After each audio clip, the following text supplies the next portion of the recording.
I summon the claw!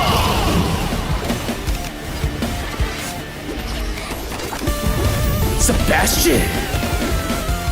Mary! Demon Hunters lost in the Inferno with the power of Spirit Mancer. They can capture demon spirits and summon them into battle. To find their way home, they need to fight against the army of the Demon Queen and save the world! We are Demon Hunters from the human realm. If any of you in the Inferno want to live another day, don't get in our way. You're finished! And you're mine.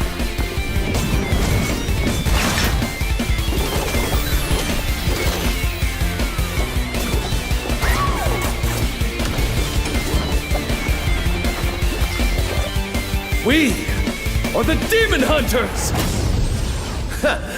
I got this. Spirit Mancer, out now. PlayStation. Spirit Mancer is a side-scrolling hack-and-slash game with deck-building elements. Throughout gaming history, the combination of hack-and-slash and side-scroller has often produced good results. One of the oldest and best examples of this combination is Golden Axe, which was ported to various consoles and spawned sequels.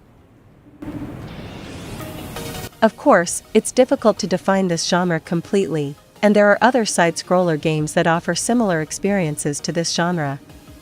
But these games are usually characterized by a 2D camera along with fast-paced and challenging combat. Spirit Mancer is the latest in the genre, recently released for PlayStation 5 and PC, with a Nintendo Switch version on the way. The game also incorporates elements of the deck-building genre to provide a new experience. The player is a demon hunter who has been accidentally transported to Hell and now must find his friends and find the key to the gate back to his world. The ultimate goal to achieve this is to defeat the Queen of Hell. Apart from the single-player mode, the game also offers the possibility of playing in local co-op. The player has several important and useful tools in his battles. The player's weapons include a cold weapon and firearms in the form of various rifles. Another element present to help the player's battles are various cards that summon a special power. This power can be a companion to damage enemies or a spirit to increase the player's life. The player's main weapon can be transformed into several modes, including a sword, a dagger, and a type of crossbow. This main weapon can be changed in certain areas. Firearms also have different ranges, including a belt holster, shotgun, or mortar. Apart from the holster that is always with you, you can find various other weapons throughout the game.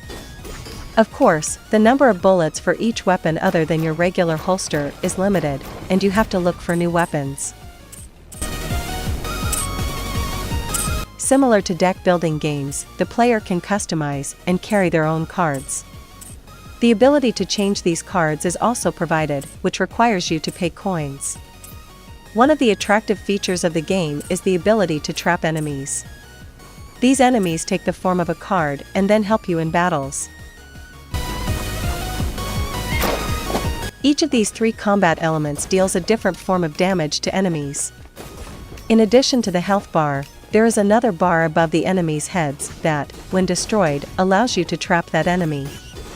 Depending on the color of this bar, you must deal a certain type of damage to enemies to deplete the bar and then trap that enemy. For example, blue means you must use your ranged weapon to make the bar smaller. As a result, the player can always find new cards that will help him in the course of the battles. Some cards are limited in time and others are limited to a certain number of moves. In each stage, each card can only be used once, and only if you die, your original cards will be restored. The presence of cards adds an interesting feature to the game's battles, and the ability to lock it up doubles its appeal. The game's enemies are diverse, and you will encounter different types of them, and depending on the mentioned bar, you will have to use different methods to defeat them. Among them, it is worth mentioning the game's bosses, which offer challenging fights and will provide you with enjoyable moments.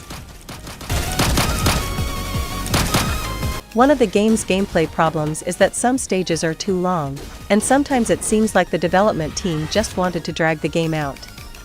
For example, you might spend half an hour on a stage where you'll encounter the same enemies over and over again, when the length of the stage could have been cut in half to avoid being boring.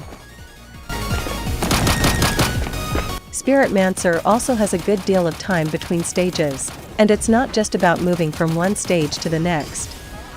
You can go to the safe zone, where you can choose substages, a treasure trove for weapons, ability upgrades, and a place to buy and upgrade cards. There are also mini-games in this area. Fishing is one of these mini-games, during which you will earn various cards. The second mini-game is farming, during which you will plant and harvest crops that are useful in various areas, such as summoning demons. The next mini-game is managing local adventurers, during which you must manage your team and send them to areas to find coins and items for you. Spirit Mancer has beautifully designed pixel graphics. The environments in this work are also vast, ranging from lush forests to coastal areas and volcanic castles. Technically, the game runs without any problems, and players are at ease in this regard. Unfortunately, the game's music doesn't live up to the standards of its other components, and perhaps in some areas the experience of playing without music would have been better than with it. What's worse is that depending on the length of the stage, a piece of music may play for a long time, and this repetitive feeling doesn't help the story. One of the unexpected problems with this video game is the lack of full support for PlayStation controllers on the PC, even though the game has also been released for PlayStation 5.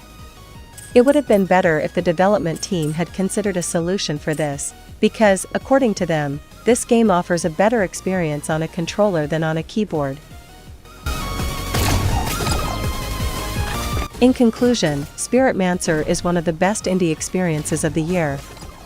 The fast-paced, busy combat, along with the right elements like the ability to trap in various cards, the appealing pixel graphics, and the various mini-games, work so well that its problems, such as the weak music and some long stages, are not noticeable.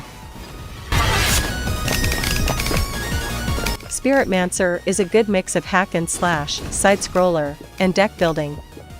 The combat is busy and engaging, the pixelated graphics are well executed, and the various cards and the ability to trap enemies provide a variety of gameplay features. Overall, Spirit Mancer is one of the best indie experiences of the year that is well worth trying.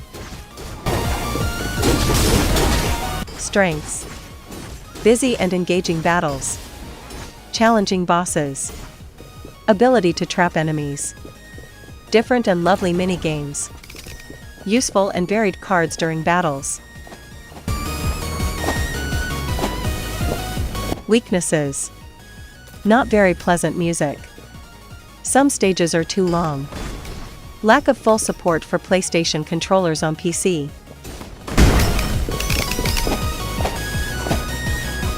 If you like this video, like it now, and become a member of our family by pressing the subscribe button. Activate the bell so you never miss our interesting videos.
If you like this video, like it now, and become a member of our family by pressing the subscribe button. Activate the bell so you never miss our interesting videos.